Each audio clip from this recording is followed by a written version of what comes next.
Welcome back to Stately Investing. In today's episode, we are talking Pfizer.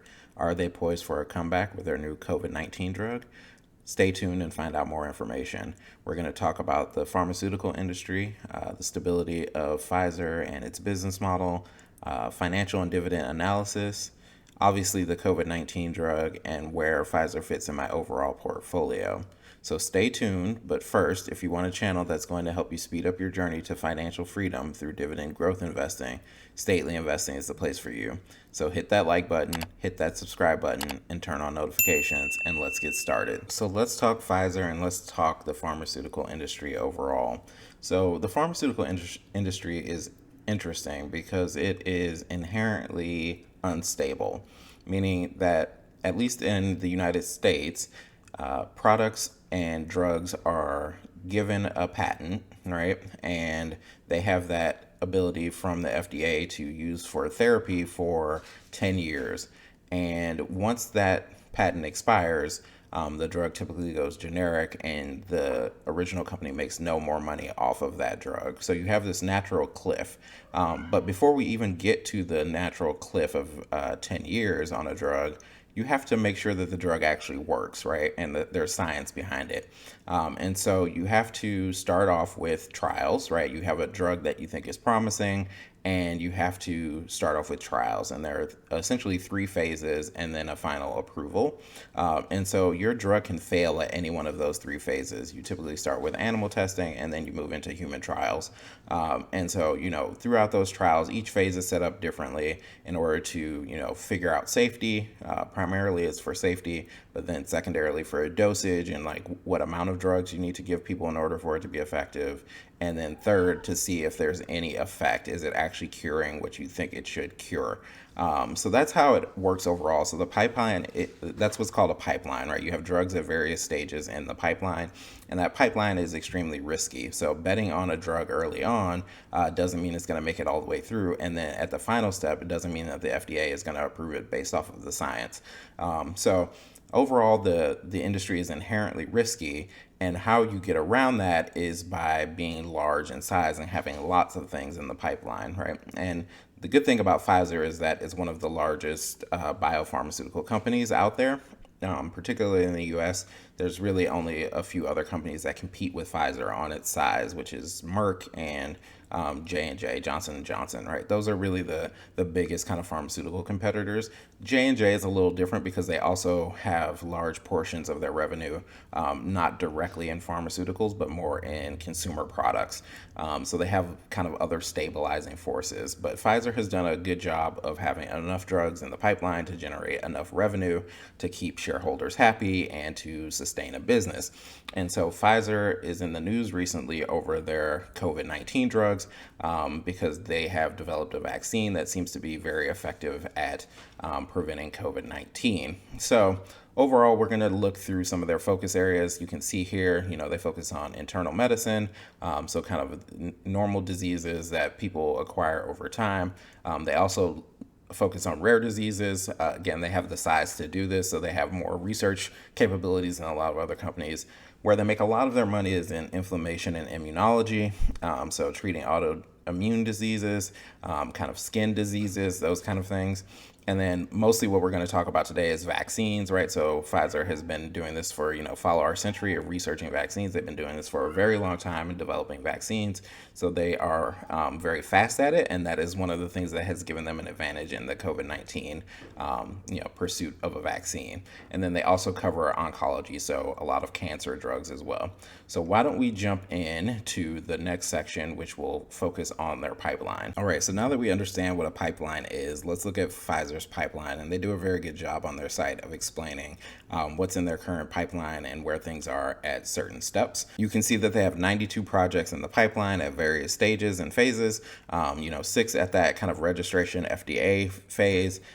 Phase 3, which is the step right before, they have about 21 drugs in phase 3, which is a high number, right? That's a pretty good chance that they'll actually make it to FDA approval, right? And so then you kind of go back and you see what they have in phase 1 and phase 2. But overall, you can see that they have a pretty stable pipeline But the key is you have to have a big drug, right? Like you have to have a drug that is going to cure a disease in a large population of people that you can charge enough money for to generate enough revenue. And that's how you really make it as a large pharmaceutical company. And so Pfizer has had several of these over time. But, primarily we're focusing this episode on the COVID-19 vaccine, which is actually in phase 3. So the nice thing about this on their site is that it's interactive. You can click phase 3 and you can see exactly what they have in phase 3 at this time. You can see that there's quite a few things. Some things are fast tracked, right? So some things the FDA says, hey, we want to get this out. Has a potential to treat a lot of diseases and a lot of people, and so we want to fast track the approval and get the process going, because this whole pipeline can take 7 to 10 years, right? To get from the discovery to phase 1 all the way through registration can take, a very long time. And by getting this fast track designation, then the FDA says that, hey, there's a potential here for a blockbuster drug. And you can see some of these are breakthroughs, right? So this one in particular is the treatment of pneumonia, invasive and non-invasive pneumococcal infections, right? And this is both pediatric and adult. And so this seems to be some kind of breakthrough, obviously, and it's in the vaccine area. So most of these are in the vaccine areas in phase 3. If we scroll down, you'll see the COVID-19 infection, and this is in partnership with BioNTech. And again, fast-tracked by the FDA, that makes sense. They are, it says in the pivotal phase 2, phase 3 global study, and we will explore some of the news on that in a later section. But this gives you an overall view of Pfizer's pipeline. I highly suggest you guys check this out if you're interested in looking at Pfizer. So let's move on to the next section. All right, so we are in Robinhood here looking at Pfizer's stock price and tracking how it's been doing over the past few periods of time. You can see today that it's bumping up significantly. Today, they just announced that their vaccine, the COVID-19 vaccine, is 95% effective. So obviously, this is increasing their stock price. But if we look overall, you can see in the past week, they're actually down 4%. So they had, some bumps here when they announced that they originally had the vaccine. There was some increase there, but then it dropped off significantly when another company, Moderna, announced that they had a vaccine that was 95% effective. And so you can see just kind of these dips here, but today it is picking back up. So overall, you can see for the week, kind of the news that Pfizer has been surrounded in.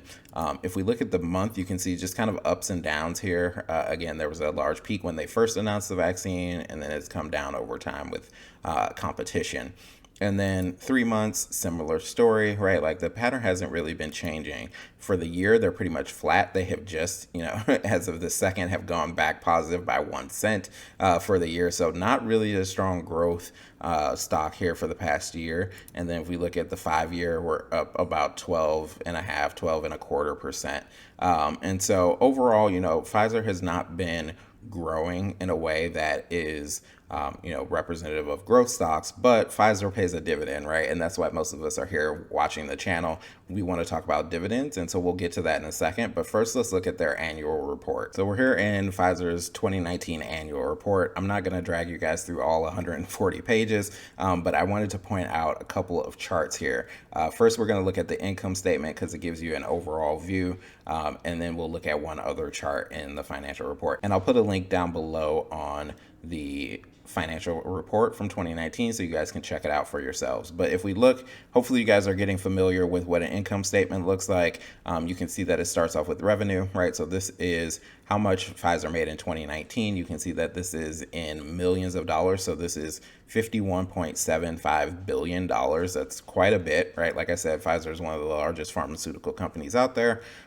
Their cost of sales, meaning how much it costs them to make their drugs and produce those drugs, is $10.2 billion, which is super low, right? So the pharmaceutical industry has huge margins. It costs very little to actually make a drug, and they can sell it for a huge amount of money, right? Drugs are not cheap, and it's one of those things where the margins are just ridiculous. So it's only costing them 20% of their revenue to actually make the drugs. Now, the key piece is that not all 80% of that is just pure profit, right? They are doing a lot of things that cost a lot of money, primarily marketing, right? So that when you see this selling informational and administrative expenses, this is basically all of the office staff, all of the payroll plus marketing.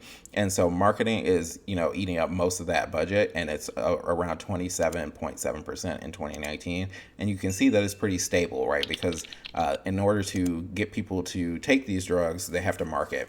And now with the ability to market these drugs on television, in the past decade or so, it's really taken off. And so they have to spend a lot to make these television ads for all of these drugs and just for their overall payroll. The other key line item here in the income statement is their research and development expenses, right? So pharmaceuticals have to spend a lot of money on research, because if they didn't, they wouldn't have drugs for the pipeline, right? Remember that most of these drugs don't make it through to the end. So they have to keep studying chemicals and compounds that they think will work and treat diseases, and that costs a lot of money. So you can see in 2019, that was $8.65 billion. And then there are some other charges that are slightly less important here. I won't go through all of them, but you can see kind of at the end of everything, they made $16.27 billion. So that's their net income, which is an overall around 31% of revenue. You can see that's better than 2018, where they only made 20%. They probably had more expenses along the way. And again, you guys can check this out for yourselves. All right, so we're here on Seeking Alpha looking at Pfizer's dividend information. Again, I just typed in Pfizer into the search bar, and then I hit the dividends tab, and you can see all of this information. We are in the free section, so any of you guys can check this information out. So first we look at the overall dividend scorecard. It gives you some key information. So the dividend yield right now is 4.22%, which is actually pretty high for a pharmaceutical company. Usually most pharmaceuticals are in the 2 to 3% range. Again, they have these huge expenses, so they don't like to tie up a ton of their cash flow in the dividend. But Pfizer right now, based off of its lower price, is sitting at a 4.22% dividend yield going forward. Their payout ratio is around 52%, so not super low, not super high. It's kind of right in that middle spot, which is good. And then they've been growing their dividend for 10 years. The 5-year growth rate is 6.72%, which is actually pretty good, right? So we want to see a high percentage growth rate for the strategy that I'm using. Remember, I'm looking at dividend growth investing, and you can see overall that Pfizer's been doing a good job. So why don't we actually go to the dividend growth chart, and you guys can see exactly what it looks like, right? So in the past year, it's grown about 5%, 3 years average over time, right? Compound annual growth rate, 6.27%, 5 years at 6.7%, and 10 years at 6%. So overall in that 5 to 6% range, right? Which is pretty good for a very stable, large company. I think, what we want to see, we want to make sure is that we're over 3%, right? 3% is kind of the rate of inflation in the US. And so we want to have something that is well over that 3% range. And for something that is a large pharmaceutical, I think 6%, they're in that stability range. And so 6% is actually pretty good growth. You can see the dividends over time here. They did have to cut at a certain point in the financial crisis, which is, not a good thing. But then you see it's been steadily rising and kind of consistently rising here for the past 10 to 11 years. So hopefully that trend continues. I think the dividend is relatively safe. So why don't we go over to the safety score? Again, their payout ratio is at 52%. And then their long-term debt to total assets is around 21%. So not a super high debt ratio, especially for a pharmaceutical, right? These billion-dollar companies have to borrow money in order to fund their research. But overall, I think the dividend is fairly safe.